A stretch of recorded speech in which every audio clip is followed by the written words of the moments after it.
ليقتلهما فقال رسول الله صلى الله عليه وسلم ما كان ذلك له قد أجرنا من أجرت وآمنا من آمنت فرجعت إليهما فأخبرتهما فانصرفا إلى منازلهما فقيل لرسول الله صلى الله عليه وسلم الحارث بن هشام وعبد الله بن أبي ربيعة جالسان في ناديهما منتظلين في الملأ المزعفرة فقال رسول الله صلى الله عليه وسلم لا سبيل إليهما قد آمناهما. قال الحارث بن هشام وجعلت أستحي أن يراني رسول الله صلى الله عليه وسلم وأذكر رؤيته إياي في كل موطن من المشركين ثم أذكر بره ورحمته فألقاه وهو داخل المسجد فتلقاني بالبشر ووقف حتى جئته فسلمت عليه وشهدت شهادة الحق فقال الحمد لله الذي هداك ما كان مثلك يجهل الإسلام. قال الحارث فوالله ما رأيت مثل الإسلام جهل.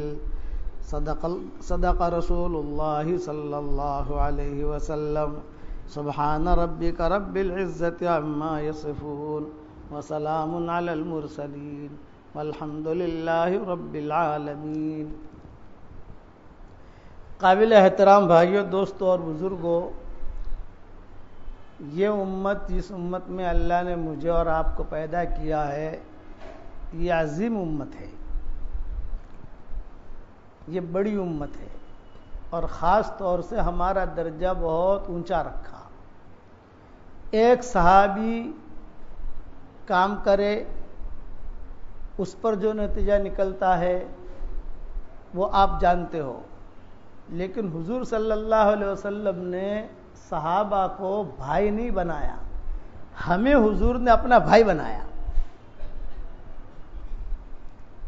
امتی دو قسم کے ہیں، یعنی ایک تو وہ لوگ ہیں جنہوں نے حضور صلی اللہ علیہ وسلم کو دیکھا ہے، تو وہ تو ہو گئے صحابہ، اور ایک وہ ہیں جنہوں نے حضور صلی اللہ علیہ وسلم کو نہیں دیکھا، جیسے ہم نے حضور صلی اللہ علیہ وسلم کو نہیں دیکھا، ہم نے قرآن اترتے ہوئے نہیں دیکھا، ہم نے جبریل کو نہیں دیکھا، ہم نے کوئی غزوات میں جو اللہ کی مددیں آتی تھی مددوں کو ہم نے نہیں دیکھا، ہم بغیر دیکھے مسلمان ہو گئے، اور وہ دیکھ کر مسلمان ہوئے. فرق ہوا کہ نہیں ہوا؟ ایک آدمی حضور کو دیکھ کر مسلمان ہوتا ہے، ایک آدمی مدد کو دیکھ کر مسلمان ہوتا ہے، اور ایک آدمی ہم نے تو کچھ بھی نہیں دیکھا، مسلمان کے گھر پیدا ہوئے، کلمہ پڑھ لیا. حدیث میں حضور نے فرمایا آپ کبھی روزہ رکھو تو روزہ رکھ لیا، قرآن پڑھو تو قرآن پڑھ لیا. یہ کہ بھی اب تو ہم نے تو حضور صلی اللہ علیہ وسلم کو دیکھا نہیں. تو حضور صلی اللہ علیہ وسلم نے حدیث میں فرمایا، صحابہ بیٹھے ہوئے تھے اور فرمایا کہ دیکھو میرے بھائی آئیں گے، ان میرے بھائیوں کو میرا سلام کہنا. صحابہ نے پوچھا کہ آپ کے بھائی کون؟ انہوں نے کہا جو میرے اوپر ایمان لائیں گے، اللہ پر ایمان لائیں گے بغیر مجھے دیکھے ہوئے. کہ فآمنوا بی وصدقونی، کہ جیسے جبریل قرآن نازل ہوتے ہوئے نہیں دیکھا، صحابہ نے تو قرآن نازل ہوتے ہوئے دیکھا. تو صحابہ نے فوراً سوال کیا، حضرت ہم آپ کے بھائی نہیں ہیں؟ آپ نے فرمایا نا، تم میرے بھائی نہیں ہو، تم میرے صحابہ ہو، تم میرے ساتھی ہو، وہ میرا بھائی ہیں. یعنی کون؟ ہم لوگ. یعنی ہر وہ آدمی حضور کا بھائی ہے، ہر وہ عورت حضور کی بہن ہے کہ جو مسلمان ہو اور جس نے حضور صلی اللہ علیہ وسلم کو دیکھا نہیں ہے. تابعین سے دور شروع ہو جائے گا. وہ تابعین، تابعین، صحابہ کو دیکھا وہ چیز الگ ہے، نبی کو دیکھا وہ چیز الگ ہے، درجہ ان کا زیادہ ہے. لیکن حضور صلی اللہ علیہ وسلم نے فرمایا کہ دیکھو یہ اخیر میں آنے والے انہوں نے تو کچھ بھی نہیں دیکھا، صرف باتیں سن کر لبیک کہیں گے. بھئی نماز پڑھو، اب اللہ کو تو کہتے ہوئے ہم نے سنا نہیں ہے، حضور صلی اللہ علیہ وسلم کو کہتے ہوئے سنا نہیں. اور علماء کہتے ہیں بھئی روزہ رکھو، ٹھیک ہے روزہ رکھتے ہیں. بھئی تراویح پڑھو، ٹھیک ہے تراویح پڑھیں گے. بھئی جو ہے آپ جماعت میں جاؤ، ٹھیک ہے جماعت. بھئی اتنا پڑھ لو، حضور نے فرمایا ہے. اب وہاں تو دیکھا نہیں، آپ وہاں تو گئے نہیں، تو یہ بھی ایمان کا ایک درجہ ہے. حضور صلی اللہ علیہ وسلم نے فرمایا کہ ہم اخوانی، وہ میرے بھائی ہیں. ان کا درجہ بھی ہے.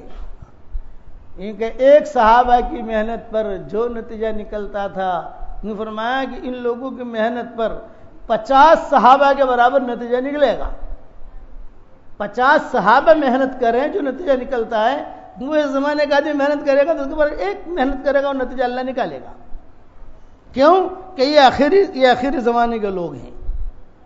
تلچھٹ جسے کہتے ہیں. آمنو بھی کام نے اس لیے فرمایا کہ یہ حضور صلی اللہ علیہ وسلم نے ہمیں بھائی بنایا.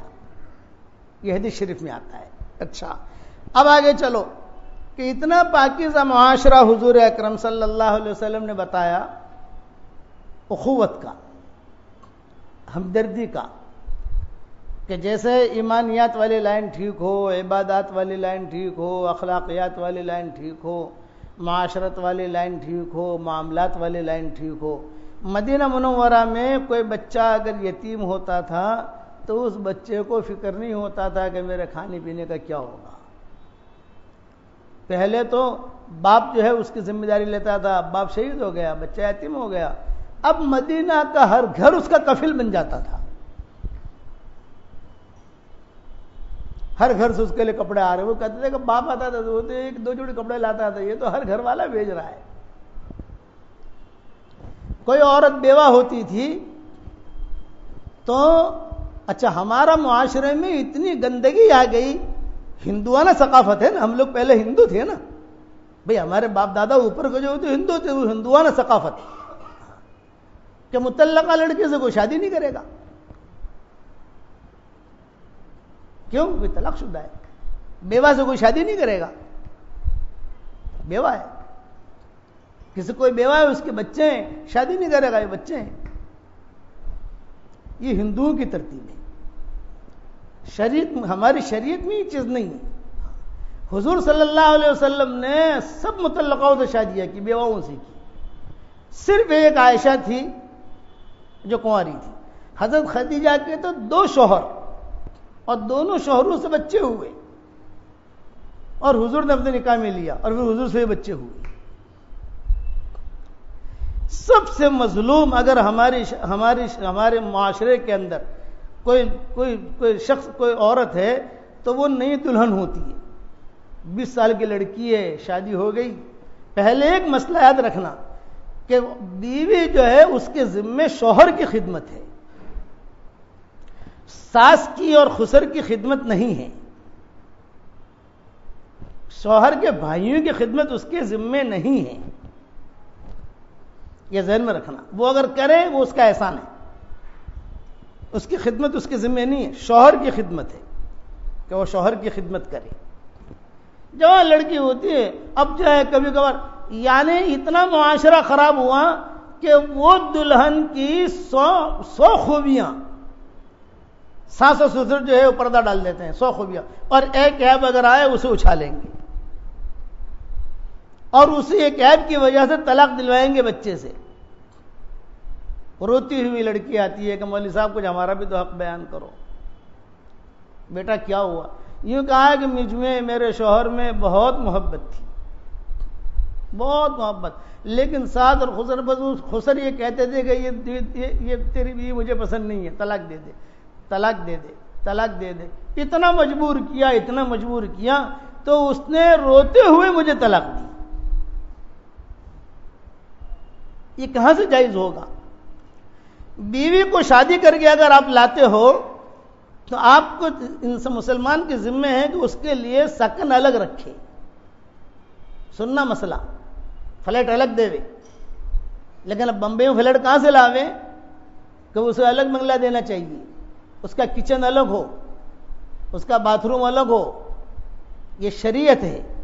اسکنوہن من حیث سکنتم، کپڑا دے وے اس کو، آپ شادی کر کے لائے ہو. لیکن اگر نہیں دے سکتے، بمبئی کے ماحول کو ہم جانتے ہیں، تو کم سے کم ایک کمرہ اس دلہن کا الگ ہونا چاہیے. اس کا باتھ روم الگ ہونا چاہیے. اس کا باتھ روم کی چابی اس کے پاس ہوگی.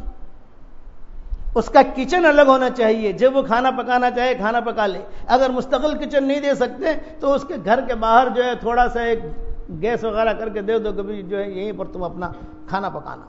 باتھ روم کی چابی اس کے پاس ہوگی. یہ تو آخری درجہ ہے،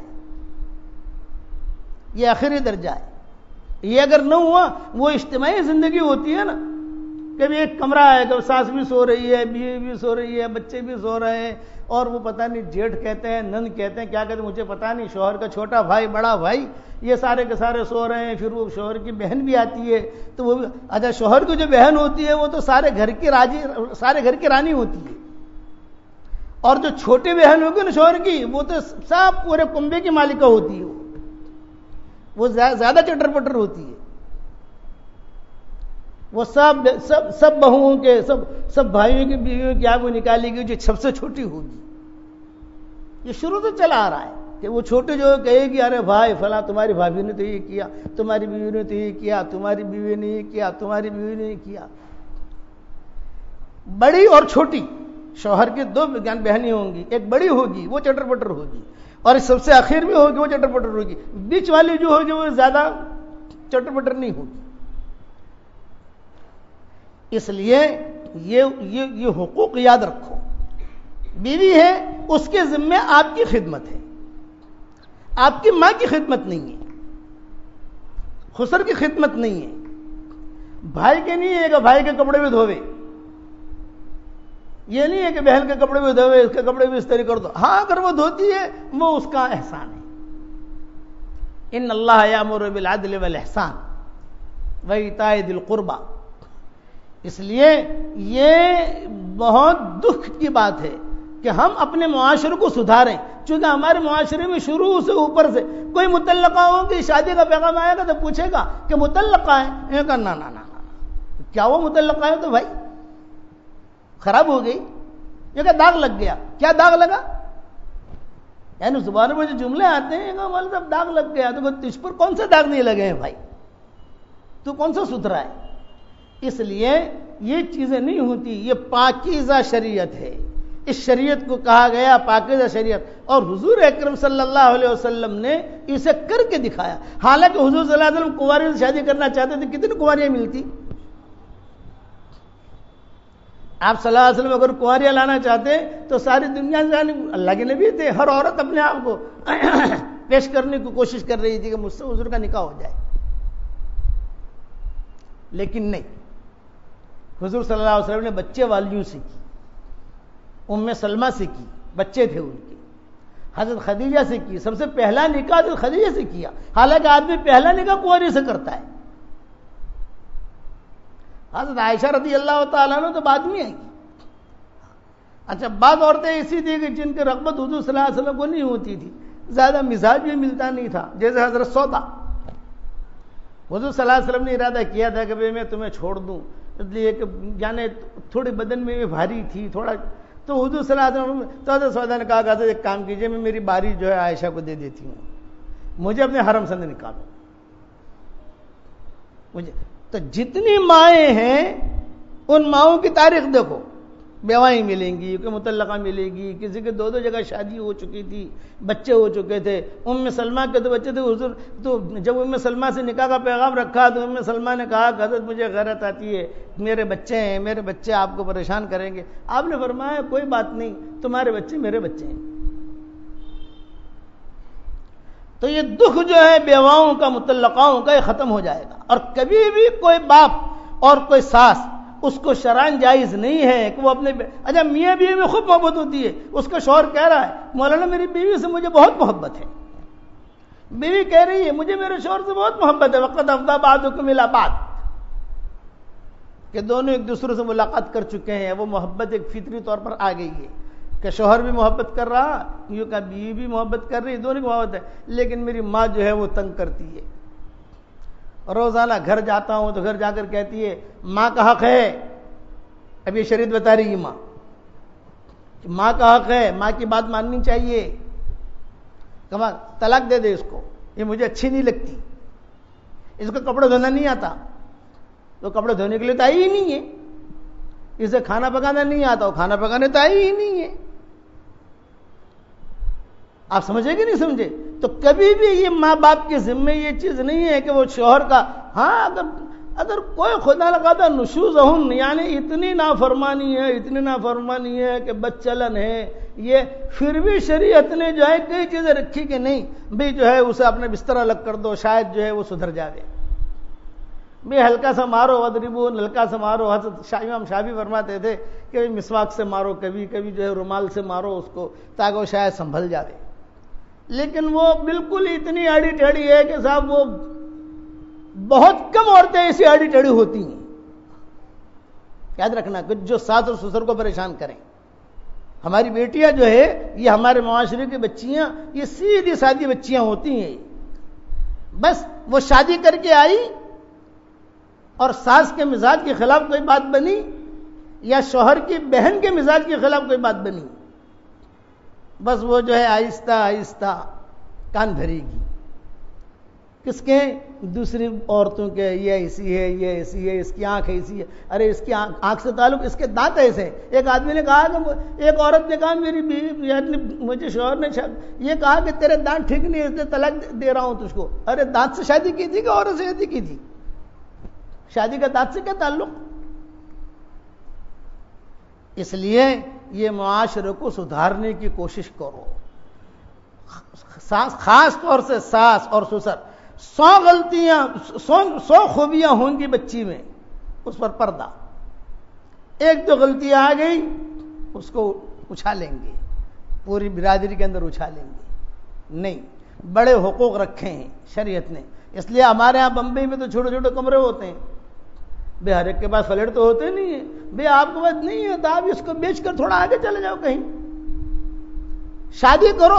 ہمارے یہاں مدینہ منورہ میں نے 2-4 عربوں سے کہا بھی شادی کیوں نہیں کرتے؟ یوں کہا مولوی صاحب مکان نہیں ہے، یہ انہوں نے مجھے کہا، مطلب مکان نہیں ہے، بغیر مکان کے کیسے شادی کروں؟ اچھا اب مجھے تو بمبئی میں اگر کسی کو کہا مکان نہیں ہے، ایسا بمبئی میں تو کوئی کہتا ہے نہیں پٹ سے شادی کر لیتا ہے، سوچتا بھی نہیں ہے۔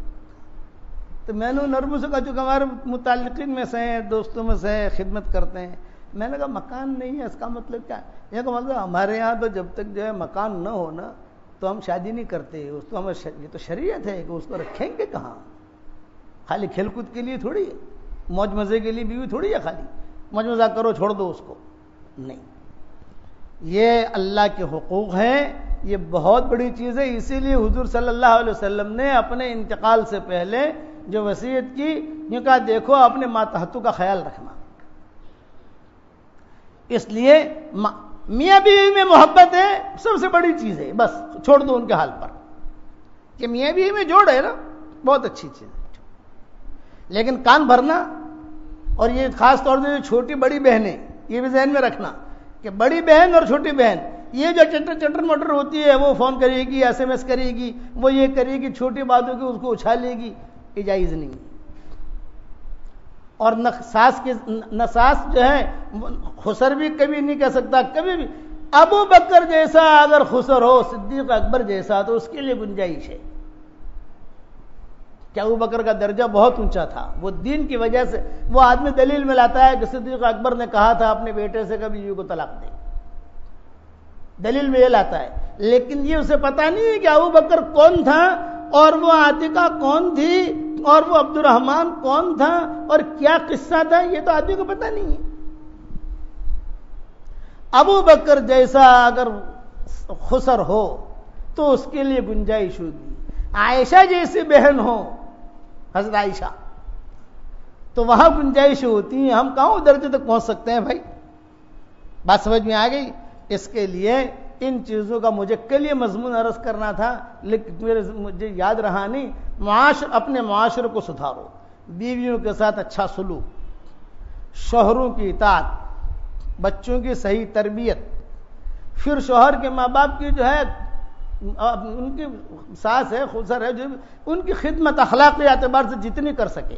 ماں باپ کی خدمت جو ہے، جیسے میری ماں ہے، میرا باپ ہے، تو ان کی خدمت میری بیوی کے ذمہ نہیں ہے، میرے ذمہ ہے،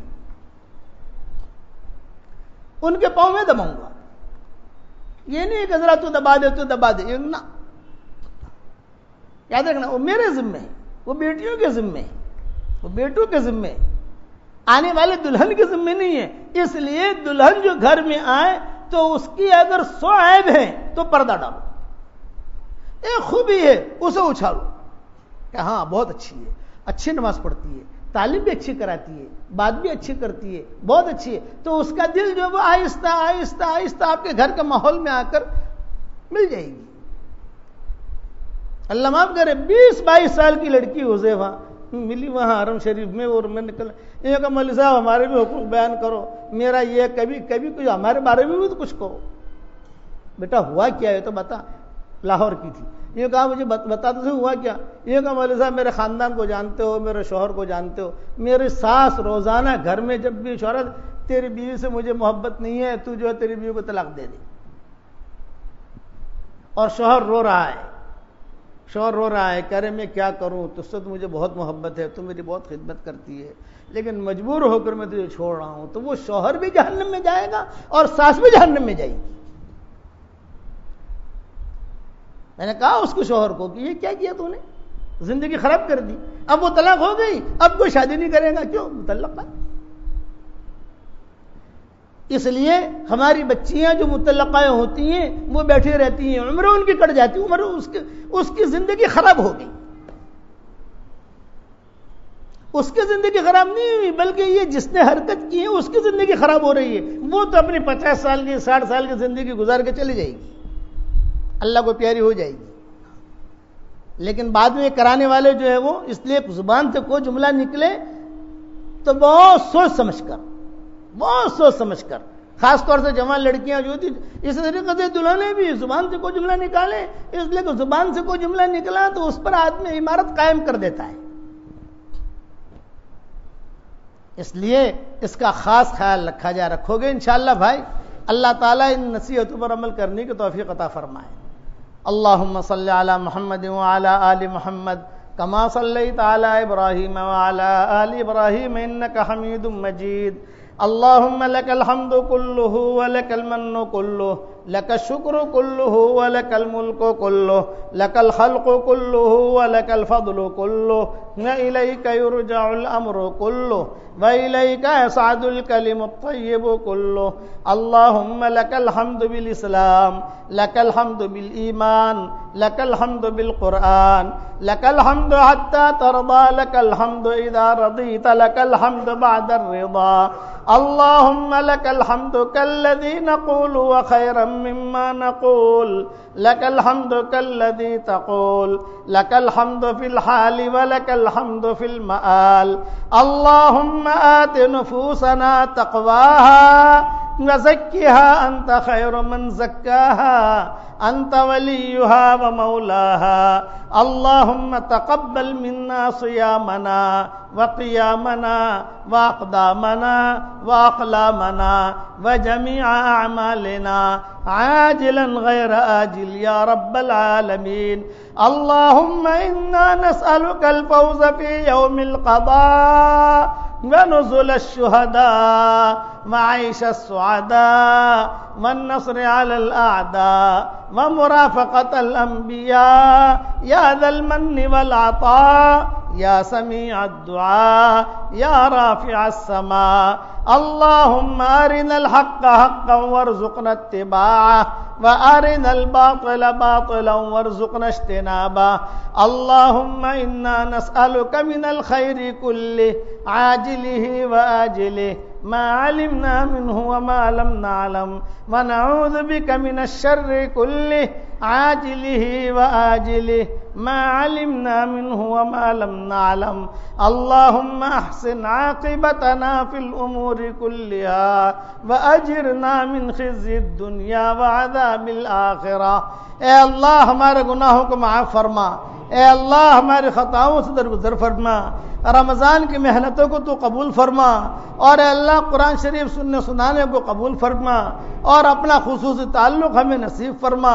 اے اللہ آپ جسے قریب کر دیں اسے کوئی دور نہیں کر سکتا، اور آپ جسے دور کر دیں اسے کوئی قریب نہیں کر سکتا۔ تو ہمیں اپنے سے قریب فرما لے، ہمیں جنتوں سے قریب فرما لے، عباد صالحین میں شامل فرما دے۔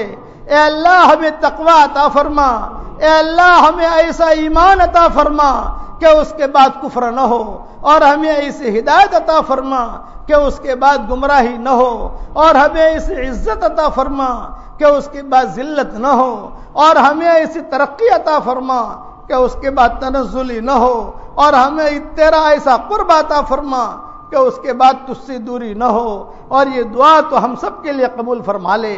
اے اللہ، اس وقت میں جتنی امت ہے یہ تیرے نبی کے بھائی ہیں، اے اللہ تیرے نبی نے بھائی بنایا ہے۔ صحابہ سے حضور صلی اللہ علیہ وسلم نے فرمایا تھا کہ میرے بعد کچھ لوگ آئیں گے جنہوں نے مجھے دیکھا نہیں، جنہوں نے جبریل کو نہیں دیکھا، جنہوں نے قرآن کے اترتے ہوئے نہیں دیکھا، وہ میرے بھائی ہیں، ان کو میرا سلام کہنا، وہ میرے بھائی ہیں۔ صحابہ نے کہا ہم آپ کے بھائی نہیں ہیں۔ آپ نے فرمایا تم میرے بھائی نہیں ہو، تم تو میرے ساتھی ہو۔